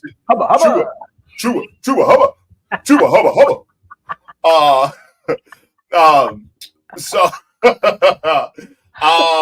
So yeah, I'm in on the Raiders on the money line straight up. I'm not messing with the over under on this game because I think we could see how the Raiders could put up points. But I think we also don't know about the Panthers. And there was so much talk this offseason about how the Panthers had upgraded their offensive line and how it was going to be better. I think we're finally going to get a chance to see if that holds true today as they go against Max Crosby and Mad Max and them boys. But yeah, give me the Raiders, man. And as far from like a DFS side of things, Brock Bowers, I'll play him for sure because tight end is just a shit show. And this is a shit show. Yeah. And I'll play some Devontae Adams for sure. I think he's coming in under own for sure. So that's my take, man. I'm a leverage guy, man. Probably to a fault. But I agree with Adams for sure. Definitely agree with Adams. This game, like, I expect Carolina to come out with a fire under their butt a little bit. Yeah. This line can be a little skewed towards how Carolina has just been looking lately. So would it shock me if they just covered the points 5.5? No, because I think where I think Carolina can make up for some of this offense a little bit for what has happened. I'm not saying they're going to win this game, but it's like 5.5 is weird. It's a weird total. And I think I would probably still take it potentially for the Raiders because of how decent they looked. But I don't know. It could be one of those games where it could be a sluggish type of game, 4 o'clock, like sluggish from an East Coast team going to West. I mean, the changes that Carolina made, Andy Dalton starting at quarterback now versus Bryce Young, this could be one of those check down performances from both of these quarterbacks. So the over under right now is a little bit like probably give me the under. But it's interesting that I'll just be one of those games where I just want to just see what happens versus take any bets per se here. But what I am going to take is Davante Adams over 64.5 receiving yards. Ain't even talk about it, man. Tight, get it. It's just too easy, I think, here. Even in a game where you expect the Raiders potentially to be really leading, I think Adams is still going to be the guy that is the first read, along with Brock Bowers, and that's everybody else. I definitely like Davante Adams for all your season longs. For DFS in particular, 7,600 is definitely tough. I've been trying to get him in more of my lineups, but it's definitely tough. 7,600, it's definitely tough. I know Adams is going to get a lot of check down stuff, and when you're just hoping that Carolina with Andy Dalton, you're hoping that they can just keep this game close, just like last week with Baltimore. You're just hoping this game can stay a little bit more closer than what most people are thinking about this game and this team. So I'm just going to go a little bit more safer here. I'm going to take Adams 64.5 reception yards. I just think Adams, like I said before the season started, I think Adams is one of those guys for a season-long trade perspective, whatever. He's going to have a great first half. And so far, the first 2 games have looked okay and really good, especially from a utilization standpoint. Adams is besides CeeDee Lamb, is the only other receiver right now, utilization-wise, that's killing it with targets, air yards, everything else. So that's where, again, I think this is a little bit of a too easy of a spot, but I'm still going to bet it anyway, and we'll just see what happens. But I do like Adams right now. I mean, look, if you're going to potentially after this game, depending on how well he does, again, he could be one of those sell high candidates we talk on Tuesday. But anything more to say about this game, Johnny? I mean, Chuba Hubbard, we talked about him a little bit. He's 5,300 on DraftKings. Yeah, man. Yeah, but that Raiders the Raiders defense, man, right? The Raiders defense, they and again, I'm starting to lean more towards it was more of a Baltimore thing and a combination of them having a really good defensive line. You were talking about Tay, man. The thing with him, man, is this game script, right? If they have to throw the ball, that's where it's going. I think we all know Antonio Pierce would prefer to run the football. So it'll be interesting, to your point, to see what happens with him. Man. Yeah, Zamir White is someone that this is the week. Look, this is the week to start him. This is the week to start Zamir White. Right now, his over/under for rush yards is 58.5 on most books. It's not an official play for the prop shop for me, but it's somewhere I think I would take him. Potentially, if Carolina starts doing things early on offensively in the game, he's one of those candidates that are a live bet. For taking rush yards for live. So live only, it's not going to count towards a prop shot for me, but it'll be a live line. Because again, if somehow Carolina comes out early, they get the ball first, they get a field goal, whatever, and even if they score a touchdown early on, it's Zamir White. I don't think the game plan changes too much, but that's where I'd probably just pounce on the live line versus an actual all right, we'll see. Because most likely that line drops to maybe 49.5, maybe 50 yards, and that's where all right, I'll take it there. But I think Chuba Hubbard has an opportunity to do some things from a utilization standpoint. He's still the guy to potentially start, especially a flex play this week in a game where it's still a winnable matchup for Carolina. They shouldn't get their doors blown off by the Raiders. But again, we said that about the Saints week 1. So, but yeah, look, I'm just taking Adams here and then just going from there after. Next game we got is the Dolphins taking on the Seahawks. The over-under right now, 41.5. Dolphins +4, underdog going on the road to, the 12th man arena, Seattle. Man, initial thoughts on this game is this game could easily be the misconception game of the week.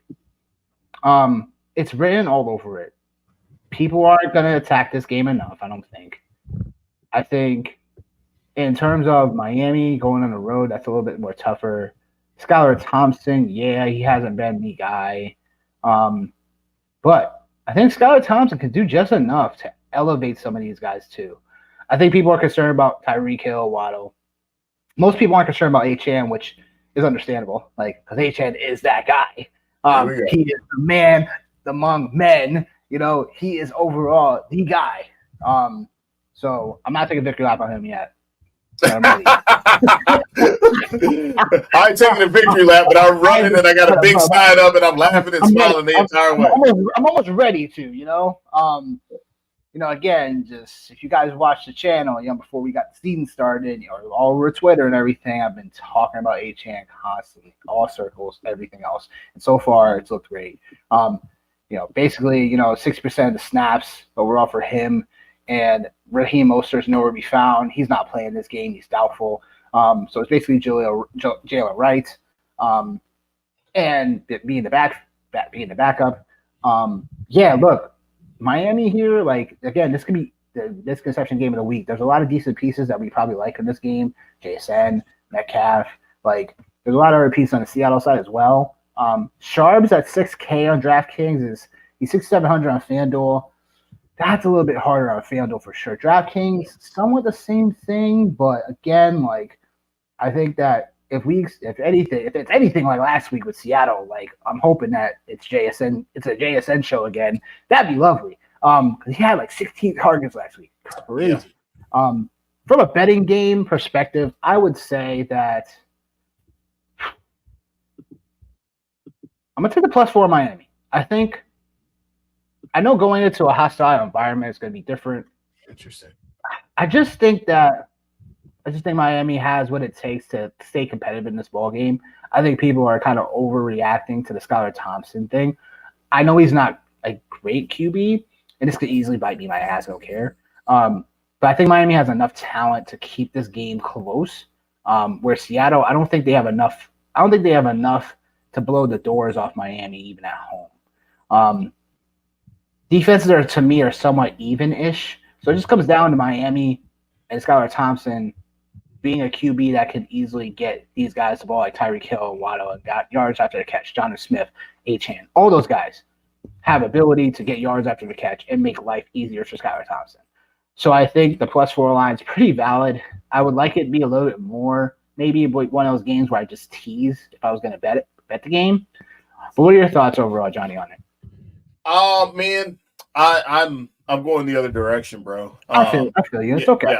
Yeah. I'm going the other direction. I think it's one of those things for the Dolphins where Tua is too important to that offense.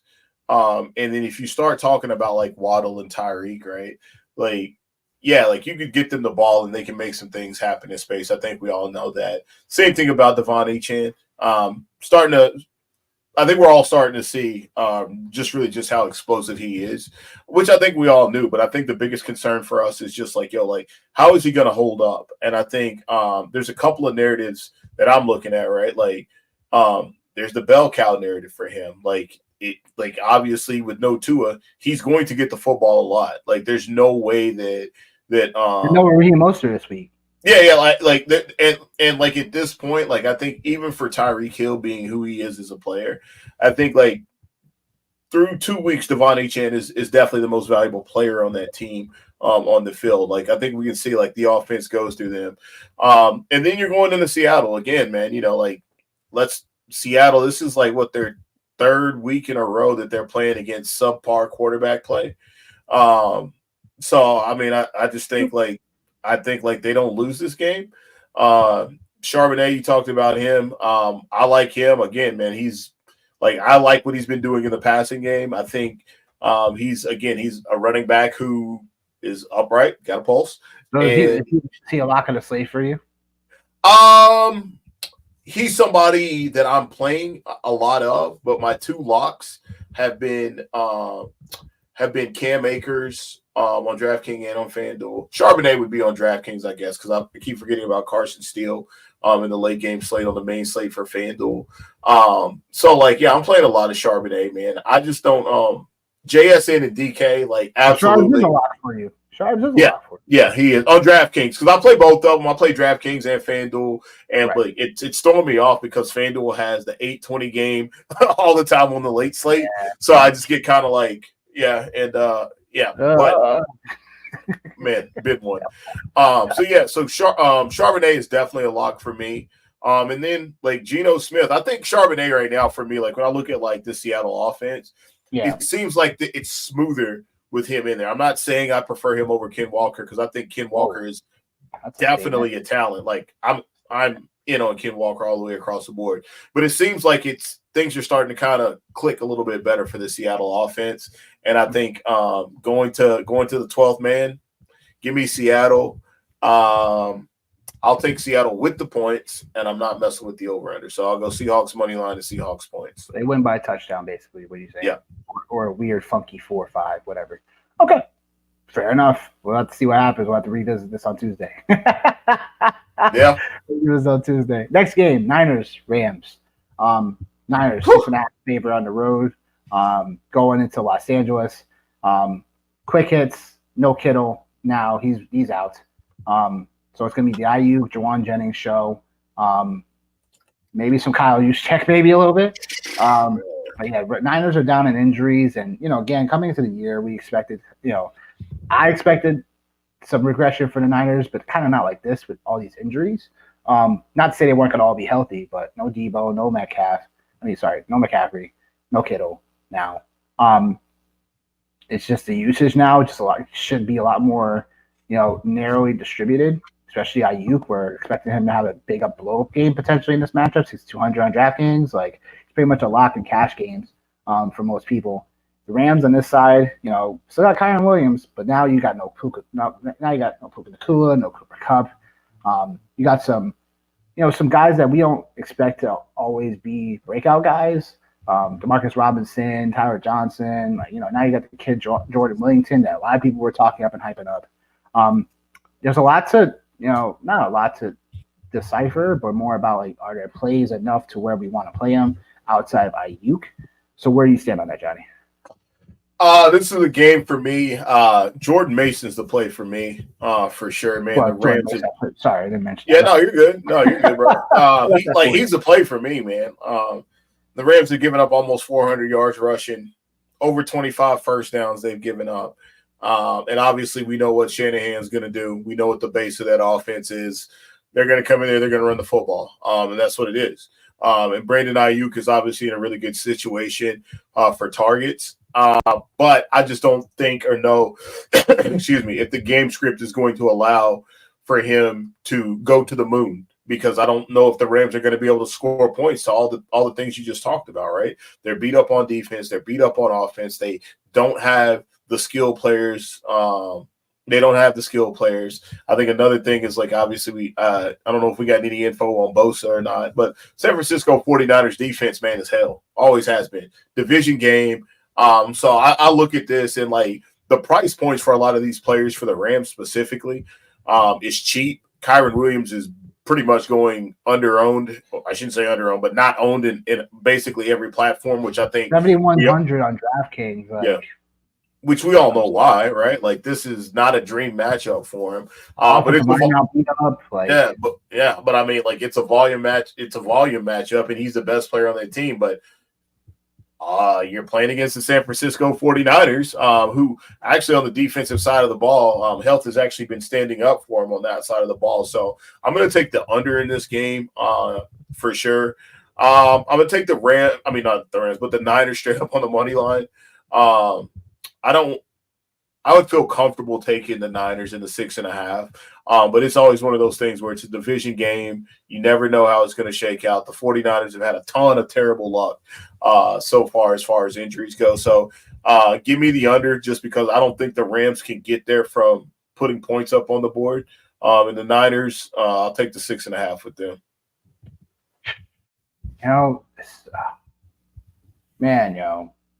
I got burnt by this last week because I really thought the Rams were going to handle business. But, man, after watching that first couple of drives, man, I regretted that decision. Man, I don't know. Because McVay – maybe I gave too much credit to McVay last week. We should have been giving it to LaFleur You know instead of McVay, man. Yeah. I mean, I'm a big Kyler guy, so it's. But I was on the Cardinals, man. That was like one of the ones I actually did get right last week was Arizona. Yeah. That you definitely did. And I'm a big Kyler guy, and I'm glad that it did happen for selfish reasons. But from a prediction standpoint, it was definitely bad. I don't know, man. The Niners 7.5 favorite on the road going to Los Angeles. Basically a home game because they're not too far away from each other. It sucks. Yeah, because again, the division games could just go one way or another. Yeah. And I expect the Rams to come up with some fight. You know what I'm saying? Like, I know that people are hearing chatter about them. I know what's going. Again, like being a former player, you know what I'm saying? You got to hear that shit. You know what I'm saying? Like, you got to hear all that. Like, you know what I'm saying? And again, it just comes down to X's and O's. And I know the Niners are beat up, but I think I'm in agreement. I wouldn't take the points. I'm just going to take the money line straight up because this game could easily go weird, and then all of a sudden the Niners are playing for their lives. But I'm just going to shake the straight money line for the Niners. Yeah. I'm not taking the points because it's a division matchup. I think McVay is going to have some things up his sleeve that people aren't going to consider enough of, and it's going to be interesting. Stafford has always made receivers look pretty decent, whoever he was throwing to. Going back to the days of obviously Megatron, but also Golden Tate. You know what I'm saying? He made freaking Golden Tate, my man. Yeah, Golden Tate. He was really nice. Going back to the guy I always forget, Kenny Golladay. He made him look good. God, got him paid. So yeah, man. Like, look. So I'm expecting someone from the Rams receiver room to step up in this matchup. Who knows who it's going to be? Winnington. You know what I'm saying? Or Tyler Johnson or Demarcus Robinson, who I've been banging the drum for. So I hope it's Robinson, but I'm not going to hatch my wagon at any of them just yet because it's just I don't know what to expect. But that's where I see it from here. Next game, Detroit going on the road to Arizona. Lions are a -3 favorites going into Arizona. Over under right now 51.5. I think the line did it change? May have dropped down a point potentially. I'm gonna double check that, but it's nope, stayed the same, 51.5. So both games, all the games I've started out 50 plus or over have gone on the under. So it's pretty spicy, but I'm gonna take the under in this matchup. I think both of these teams want to run the ball a little bit more than people want to say, especially Detroit. So it just depends on if one of these teams, if it still ends up being one of those balanced games where it's like both of these teams still want to run the ball. Taking the Cardinals +3 at home, I think they have an opportunity to win this matchup. And again, going back to the prop shop, we got we got a favorite of the prop shop here. If you've been listening all season long, there's a favorite of mine that I love grabbing every time that I have an opportunity to. That's Kyler Murray over 34.5 rush yards. Call of Duty in this matchup. I think that Arizona could definitely find themselves down a little bit in this matchup, and I think that provides opportunities for Kyler to get creative and to overall, be the guy that he normally is and gets his rush yards. But I think it's going to be one of those games where both of these guys are going to slug it out a little bit, be a little bit more run heavy, I think. So I'm expecting potentially the tight ends as well to do some things, both Porta and McBride. So it's interesting. I like the Arizona side in this matchup. I like Detroit. But I think Arizona is playing with some momentum. I think Detroit coming on the road now, like they are coming into a matchup in which should be winnable on paper for Detroit easily. But man, I think I'm just gonna go with my gut. I'm gonna take Arizona. I take the under and give me Kyler Murray over 34.5 rush yards. There's your single game parlay, people. Let's go. Boom. What do you say about this, Johnny?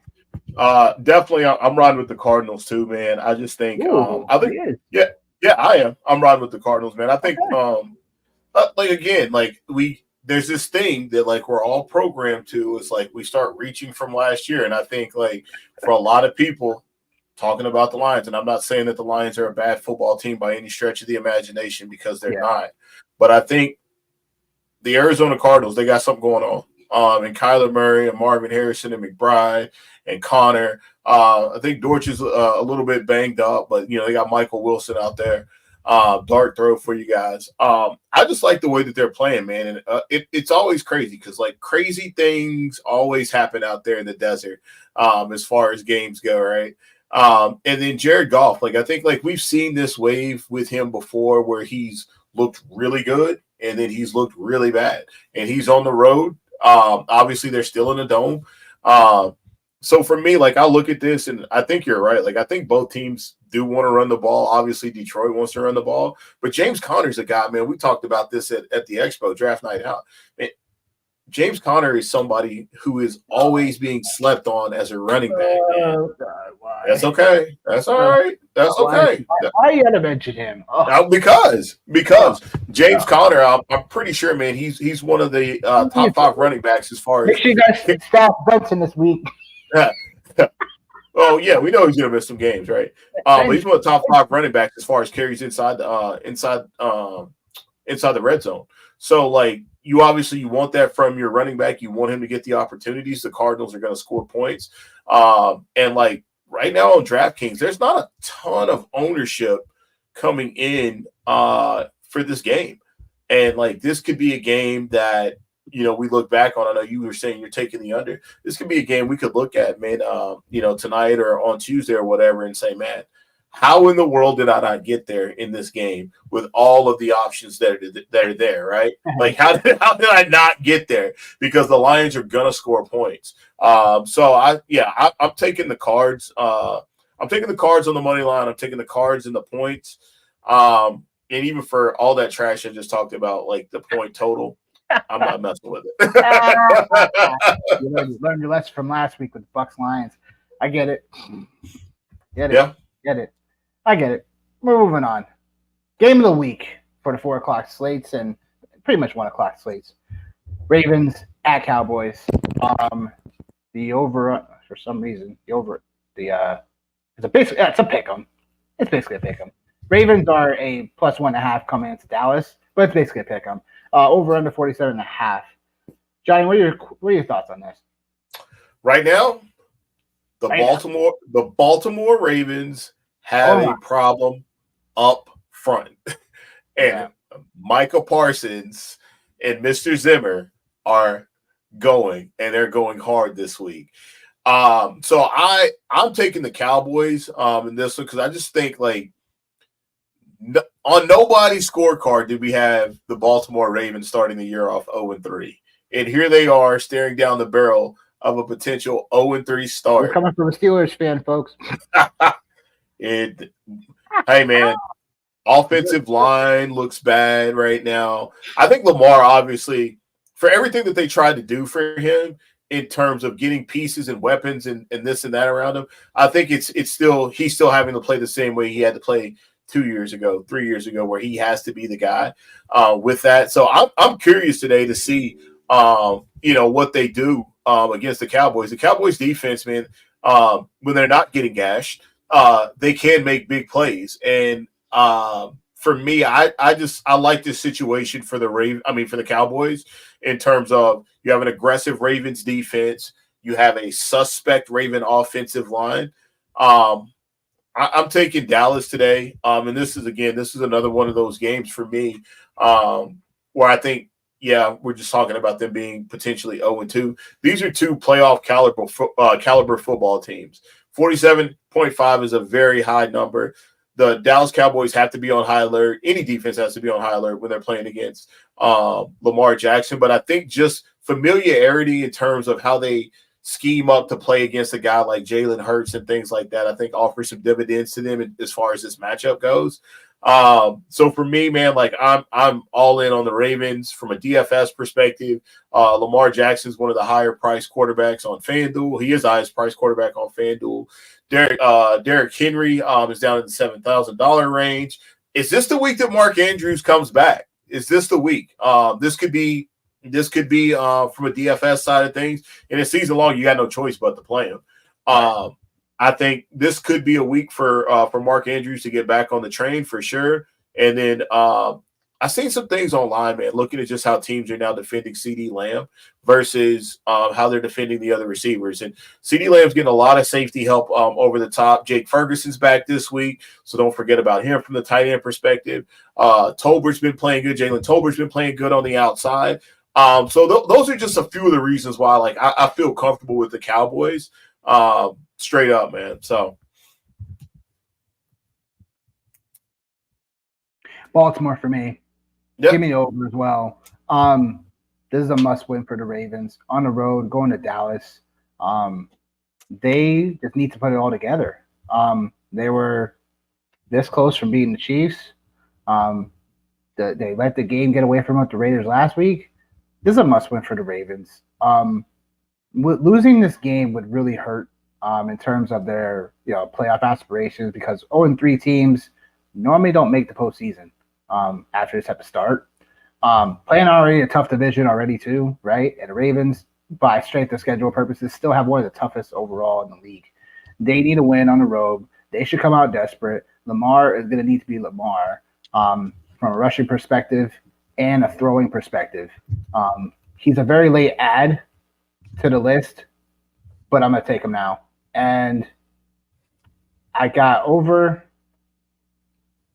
Lamar Jackson, 216 pass yards. Yeah, that's a good one. Take the rush yards as well, I think, but I think 216 and a half is my Gardner Minshew last week. And yeah, that's a good that line was a little too low, and I think this line for Lamar is too low in a game where I think if Dallas easily gets up 14-0, you're going to see Lamar sling the football for the rest of the game. I think that could easily happen. Get up 7-0, 10-0. Could easily see that scenario. But yeah, I mean, is it the week for Andrews as well? It's potentially, because look, like for the people, especially that drafted Andrews, they're definitely shaking in their boots right now. I didn't grab any Mark Andrews in any of my season longs, and it wasn't because I didn't want to. I had him more in best ball than anything else. That's why I had in my bet. But yeah, I mean, look, lines are a little too low. 3.5 receptions is only a minus 115 right now in most books. Like, what else? You got, man, just 38.5 for reception yards for Andrews. Too low, man. It's just too low. So I would like Andrews not official play, because it easily could just be another week where he's just still in line blocking a lot more than normal and likely could potentially get some of that usage. Your guy, Isaiah Likely. But in terms of, and this game, it could easily be one of those games where it's just a lot more slower pace, so we don't really know. But I do expect both of these teams to come out slinging the football. And I think Lamar is going to have to in this matchup. So I'm taking him as a late add to the prop shop. And I'll review my prop shop bets before we get out of here. Because there's one I missed on another game, and we'll get back to. But I think from a game perspective, Ravens got to come out. They have to come out and win this game. They know it. Dallas knows it. Dallas needs to win too. But again, like I've said before, the NFC is a little bit more watered down than the AFC. You got to continue to win games in the AFC if you want any type of hope of looking to have some type of success when it comes to that conference, because there's going to be people that are just fighting jockey for position the last 5 spots outside the division leaders. So yeah, look, Ravens got to get it done. They got to put it all together for 60 minutes of football. They've shown glimpses of it, and I think they get it done here. I know Dallas is on the ropes a little bit, but again, they have an opportunity to get back some of that later. I just think it's a must-win for the Ravens. They're going to handle business. Sunday Night Football matchup, and then we got 2 Monday Night Football games before we get to the final parts of our show. Kansas City Chiefs going on the road to Atlanta.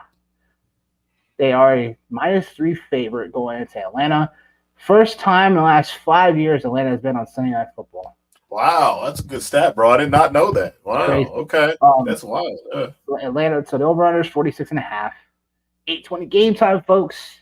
For the Sunday and Monday Night Football games, you guys got any other deeper questions, or especially DFS related or whatever? If you're not playing on FanDuel, that weird slate that they add the Sunday Night Football matchup in, DM us, add us on Twitter. But Johnny, what are your initial thoughts on this game? For me, I'm in on the Chiefs on this one for sure. I know it's a lot. I talked about it a little bit earlier this week. I think more running backs for Andy Reid, the better things are for him. It just gives him the ability to mix and match. I think the Falcons obviously had a tough go against the Steelers. They pulled out the big win on Monday night. Kansas City Chiefs defense is very, very, very good. Obviously biased with the Steelers, but the Chiefs are one of the better defenses in the NFL. So I'm curious to see how they handle that. I think another element of this game that's going to be it's not going to be talked about enough, man. Bijan has looked good. He's looked really, really good through the first 2 weeks, man. Might not necessarily be scoring the touchdowns, but when you just watch him on film, man, he's popping. He's getting to the edge like faster than the defenses.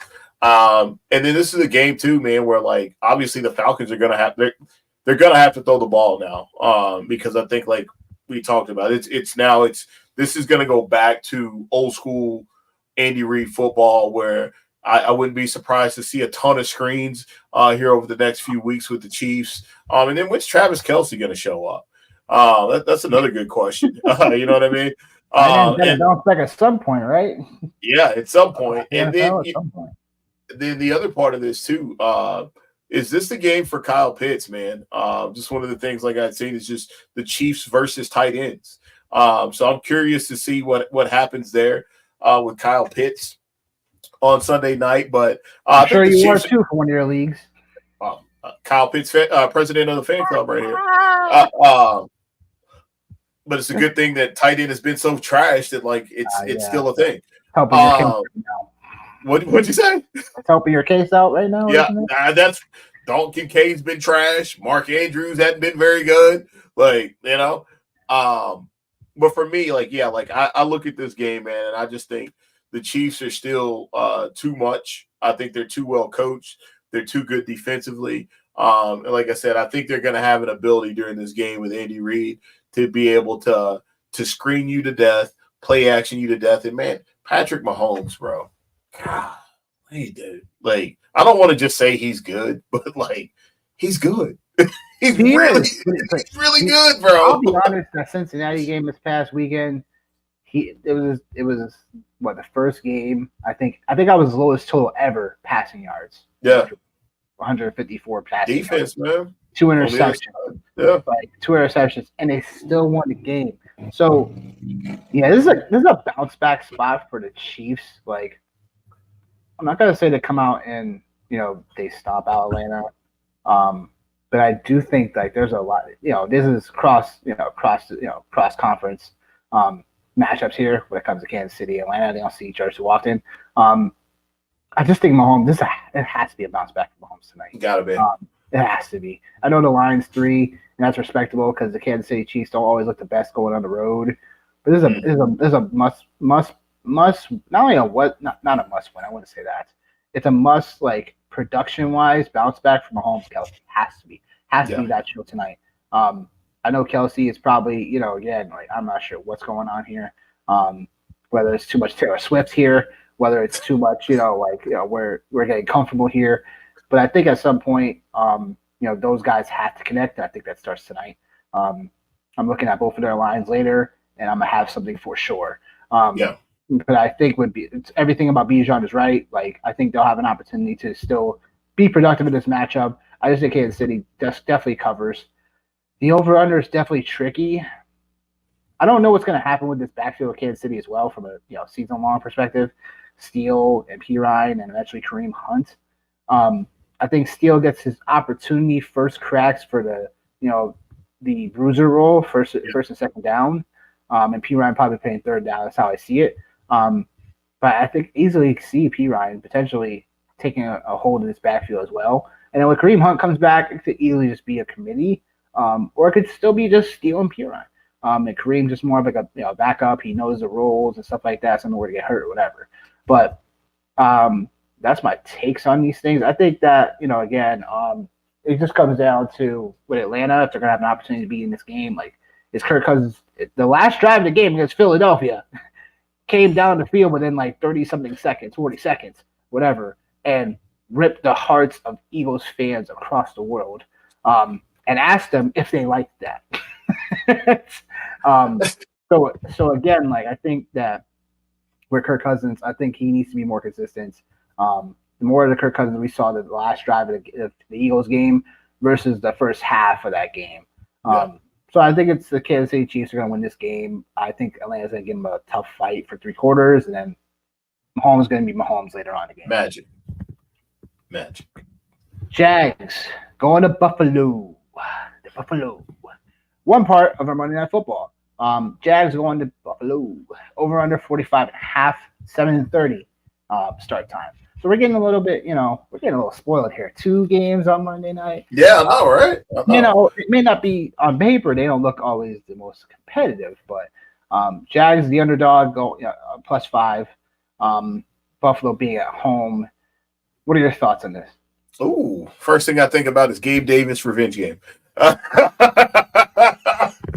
Yeah, I know, right? Maybe. No. Yeah, but man, this was supposed to be a game for all of us, like in the tight end pool, man, like with Evan Ingram and Dalton Kincaid, and now no Evan Ingram. Dalton Kincaid is non-existent. Like the Bills, man, they've looked good, dude. Like, and I think probably the area that they've looked the best at for me, I mentioned it earlier in the show, is like defensively. Like defensively, they look really good. They look really good flying to the football. So I think they'll be able to hang tight. When the Jags do want to run the football, I think they'll be able to do a really good job in that area for sure. Obviously, Travis Etienne, his game is speed. And then like Josh Allen, I think obviously Josh Allen's not healthy right now. He's a little bit dinged up for sure. I'm more into the under on this game for sure. And I'm definitely into the Buffalo Bills at home on Monday Night Football. Yeah. But as far as players go, man, I think obviously some guys just to keep an eye on, right? Same guys like Brian Thomas. Like, got to keep an eye on him. Got to keep an eye on Keon Coleman. Got to keep an eye on Khalil Shakir. Because these two offenses right now, like, there's no true alpha in the receiving game for both of these teams. What did I say, Brian Thomas? Yeah, I meant Rob. You know who I meant. Yep. But like, there's nobody that's a real alpha in these offenses. Like, they're spreading the ball around to everyone, right? So, there we go. They're spreading the ball around to everyone. So obviously, it's more quarterback focus. And maybe Trevor Lawrence, man. Like we keep saying it, like it doesn't look like a generational talent these days. I think, each game that's passing, it's getting smaller and smaller, that window. So give me the Bills. Give me Josh Allen on Monday Night Football. And I'm taking the under on the points. Cool. Yeah, it makes sense. We're going back to the prop shop. I like Josh Allen, 31.5 rush yards. Like, I know he's not healthy. I know we got a bad break last time we took him because, the hand situation. I'm going back to the well. Like, it just doesn't hurt to go back to the well on that. I think from my perspective on this game, I like Buffalo covering at home. But they're playing really good football. Jags are still missing Tyson Campbell, their best corner in this game. Yeah. And he's very rangy, and that really helps Jacksonville. And without him, it becomes a game in which Buffalo can then just rip them apart later on in the game. Like, I expect Keelan Coleman to probably catch a deep pass down the field later on in the game. Like, it's just set up for a lot for Buffalo to continue their winning ways. And again, man, I keep doubting this Buffalo team. There, all of a sudden, they look good, bro. They keep surprising me, man. It's crazy. But Dalton Kincaid, man, like, come on, they got to get him the ball more. I'm just kind of upset that they're not. What's going on here? Like, it's like they're damn about this fantasy managers. How dare they try to win football games? Exactly. What's wrong with them? Stop winning. Stop winning the way that you are. You're not winning in a sexy way. That's right. Rabble. He's stupid. But look, man, I just don't believe in Jacksonville like that. No. Coming into the year, I wasn't one of those guys that was like really on Jacksonville like that, and it just again, now they're going on the road. You know what I'm saying? Now they don't have Evan Ingram again, so it takes away from what they potentially want to do. I mean, Christian Kirk a special night potentially, but I don't know. Trevor Lawrence, I'm still out on, like you just talked about. I'm still out on him. And like you said, every passing game that they don't really perform, yeah, it's like looking more questionable. The money he got from the organization. So going into second game, we got the Commanders at the Bengals. I think that's 7.5 now, I think. But I would say that quickly, Cincinnati give you the points and potentially the under. I think the Bengals are going to come out and be better offensively than they had even been before, and they know they know they let a game slip away in Kansas City, where they had every opportunity to win that game and just did not. Commanders coming into this game, rookie quarterback. I love Jaden Daniels. That's why I'm taking the over rush yards for him, 48.5. But other than that, the Commanders, I just think they're not going to play up to snuff in this game. They'll come out and be competitive for a little while, but I think Cincinnati is going to stifle them. The Bengals, especially because how they performed week one when they were at home against a so-called easier matchup against the Patriots, like they need to come out and play football. And that's just where I kind of stand on it. It should be an easy game for the Bengals, but I'm not seeing too many avenues on how the Commanders come out and win this game. What are your thoughts? Only way, obviously, is the ultimate equalizer, turnovers. But obviously, that defense doesn't even do that. You mentioned it, man. They let one get away last week.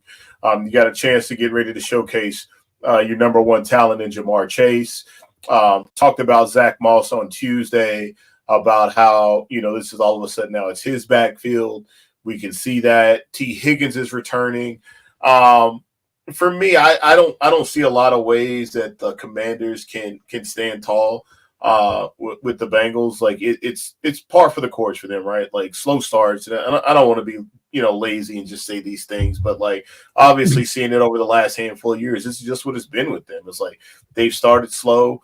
Ja'Marr Chase was extremely emotional on Sunday in relation to the game with Kansas City. A lot of different avenues. And then for me, I just think too, like, right, there's a certain type of scheme and familiarity that some of these teams they're familiar with, right? Like you play in a division with Lamar Jackson.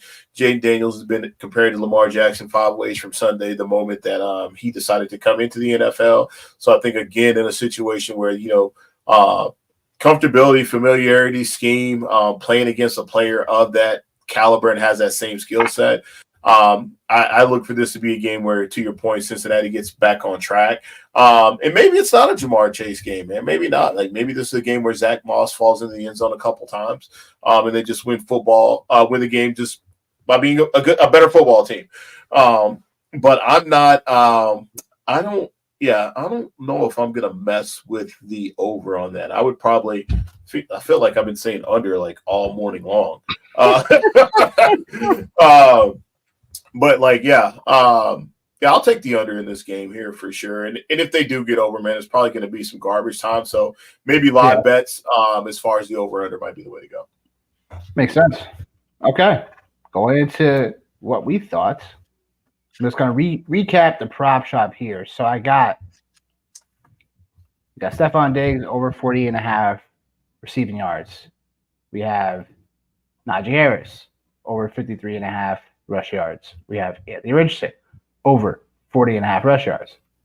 We got Devon Achane over 27.5 reception yards. Didn't get a chance to say that Miami, Seattle portion. But taking him, so that's where I'm like, I'm all over it. Like he should get a lot of checkdowns in that game. Like, I just think again, like they're gonna lean on him, right? So, especially over Raheem Mostert now. So it's cash some checks a little bit. Hey, man, gotta hold up. Gotta hold up. Yeah. Devontae Adams over 64.5 receiving yards. We have Malik Willis 32.5 rush yards. In that same game, I have Levis over 13.5 rush yards. Chris Olave over 64.5 receiving yards. That probably gets up to like 68 before closeout. So I would still take the line anyway. Got Lamar over 216 passing yards. And then we have Kyler Murray over 34.5 rush yards. And then for the Monday night slate, we have Josh Allen over 31.5 rush yards, and then we have Daniels over 48.5 rush yards. And then time to go to our final thoughts. And then we got locks of the slate. So Johnny, what you got for your locks of the slate this week? Like I said, man, from the DFS side of the world, depending again, man, on what site you're playing on. If you're playing on FanDuel, you're playing the main slate. Either way, I think both of these guys, Cam Akers is obviously the guy you gotta have this week. Like if you don't have Cam Akers and or Carson Steele, you're in trouble. Sharps on DK, man. Like I think I know you like the Dolphins to cover, but I just think Seattle has too much going on. Sharps is I think we all knew what he could do in the passing game, but I think he's definitely doing better as a runner this year than what I expected. I don't have any shares of him, but he's definitely looked better like as far as the run game goes. So Akers just chalk. Sharps, get him into your lineup if you can. But those are the players, Akers specifically, like he unlocks everything on both sides for you to be able, I don't want to say to jam, but for you to be able to get to, a CD Lamb if you think the Dallas and Baltimore game could potentially shoot out. He gives you the ability to be able to get to Kyler if you think Detroit and Arizona is going to shoot out, right? But like, yeah, I like that game more so on the Seattle side than the Miami side, sure. Okay. My list of the slate is simple. CD Lamb, HN. Yeah. He's HN. There we go. Here we go. He's HN. Get ready, folks. I know CD Lamb is 8,800 on DraftKings. I know that's a pretty decently steep price. He's a top price receiver on DraftKings. But look, man, CD Lamb's a touchdown machine as well. I think he's going to get at least 7 or 8 receptions in this game where he goes over 100 yards. In a matchup where I think that, again, we expect this game, Baltimore and Dallas, to be more of a shootout-ish potential. So I think I love CeeDee Lamb for DFS purposes. HN, simple, usage, touches, going to have a lot of workload as long as everything stays, kosher for him today. A lot of checkdowns and potentially a decent amount of rush yards in this matchup. At 7K on DraftKings, it's pretty much my Kamara of last week, so we'll have to see how it goes. I know he's going to be pretty highly owned as well. Leverage play for a lock, if you want to leverage play off of everything, is Jonathan Taylor, 7,300. I think that for GPPs, potentially I'll be looking to jam him and Achane and Lamb together and kind of see where everything else lies. Obviously using Akers as he's 4,700 on DraftKings. He's pretty much your free square everywhere for roster construction purposes, everything. Ayuk falls into this, but he's not a lock for me because it's like, again, San Fran could just, it could easily just be Jordan Mason, who also is, again, a guy you should be there. But again, I'm usually more of a GPP guy and not so much a cash game guy all the time. But again, like the Niners are obviously more cash plays than everything else. But I want to get a little bit off the reservation with CeeDee Lamb because I think he should be highly owned in a matchup where Liam's going to play a slide. He's going to play the outside. He's going to be playing everywhere. So I know Jake Ferguson's back, so that makes it even better for Lamb in terms of a target tree perspective, in terms of where the ball can go. Ferguson's also 4,500, so for tight ends in particular. Same game, we're talking about really off, like a game that, it's one of those plays where if we don't play it, we're kind of stupid to play it, is Mark Andrews at 4,800. Would it shock us if Mark Andrews is a get-right game for Mark Andrews, 2 touchdowns at 4,800? I'm not seeing him highly owned enough either. So that's somewhere I'm kind of getting a little nervous if I don't play him. Yeah, that's the only reason why he started to bump for me, bro. Dallas stack of freaking Lamar, Andrews, and bring it back with Lamb is that could easily be something that could break the slate. So that's something I might fiddle around with over the next half an hour as we get our lineups in, but that's where I kind of stand. And that's where it is. Any final thoughts for the people out there, Johnny, before we let them go and do their thing? No, man. Hey, 0-2s, 0-3s, 2-0s, 3-0s, man. Would you believe if I told you the argument could be the New Orleans Saints and the Arizona Cardinals potentially could be the 2 best teams in the NFC after week 3? That's spicy. Crazy. That's definitely spicy. Yeah. That's definitely spicy. No. That's definitely spicy. Next thing you know, the results on the line. That's spicy. Yeah, I mean, final thoughts for me is that like, look, like for your season-long leagues, like if you're dealing with injuries and stuff, like, look, if someone wants to buy your injury-prone guy right now, or someone's on your IR or whatever, like, see what they want for them and look to make a deal. Because you want to win some games right now. I don't care if you're 2-0 right now. You want to win some games. You want to have that depth. Because obviously, if you don't have the depth pieces, like, look, like it's gonna be a long season. That's my final thoughts. But anyhow, for everyone that stick here, we appreciate y'all. On Twitter, follow us at Nick_Wilcox25. We got Johnny Main 37185 on Twitter. We appreciate y'all. And the next show is on Tuesday, 8 p.m. Eastern. As we'll dive into, what took place this past on the slate overall. And we'll be breaking down any waiver claims you should be going over, any waivers and stuff like that. Overall, when it comes to claims, when it comes to trades, stuff like that. So we got y'all back. So we'll see you guys in the next one. Peace.